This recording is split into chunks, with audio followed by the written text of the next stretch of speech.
15/8/2026 তারিখের সমকাল পত্রিকায় আমাদের থানা বিএনপির সংগ্রামী সাবেক আহ্বায়ক, সাবেক সংগ্রামী সভাপতি জনাব অধ্যক্ষ মইনুর আলীর বিরুদ্ধে যে মিথ্যা সংবাদ প্রকাশ করা হয়েছে, যে সংবাদ প্রকাশিত হয়েছে, এই সংবাদের আমি তীব্র নিন্দা জানাই। বিসমিল্লাহির রহমানির রহিম। গত 15 তারিখের উদ্দেশ্য প্রণোদিত যে সংবাদ আমাদের নেতা মইনুর আলী মৃধার বিরুদ্ধে যারা ধান কেলেঙ্কারির সাথে জড়িত করে একটি সংবাদ ছেপেছে, আমি এই সংবাদের তীব্র প্রতিবাদ জানাই। বিসমিল্লাহির রহমানির রহিম।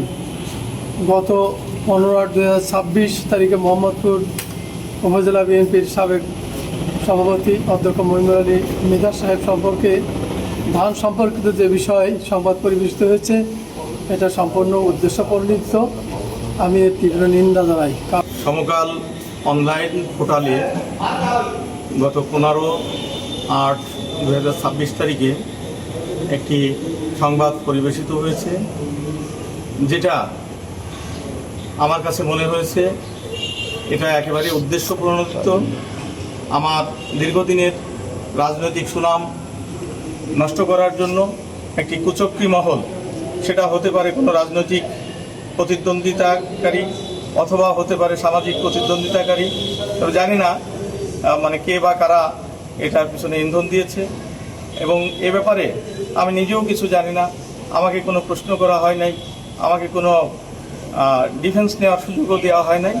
আমি নিউজটি দেখে খুবই মর্মাহত, এবং এ ধরনের কর্মকাণ্ডের সাথে আমি অতীত বর্তমানে কখনোই কোনো সময় জড়িত ছিলাম না। এবং ধান কর্মকাণ্ড এটা অফিসিয়াল ব্যাপার, আমাকে তো কেউ ধান তদারকি করার জন্য বা ভাগ করার জন্য কোনো দায়িত্ব প্রদান করেন নাই। আমি কারো কাছ থেকে কোনো দায়িত্ব পাই নাই, এবং কোনো কমিশনের প্রশ্নই ওঠে না। এটা কৃষকের ব্যাপার, কৃষকরা সিলেকশন পাবে কৃষি বিভাগ থেকে, এবং যে নিয়ম আছে, যে পদ্ধতি আছে, সেই পদ্ধতি তারা মেনটেন করেই হয়তো এগুলো বিতরণ করছেন। তো এই ধরনের কর্মকাণ্ডের জন্য আমি নিন্দা জানাই, এবং যারা এটা করছে তাদের প্রতি ঘৃণা ছাড়া এবং তাদের প্রতি কি বলা যায় যে করুণা ছাড়া কিছু আমার বলার নেই। একেবারে একটা ভিত্তিহীন উদ্দেশ্য প্রণোদিত সংবাদ এখানে এসেছে, আমি এর তীব্র নিন্দা জানাই।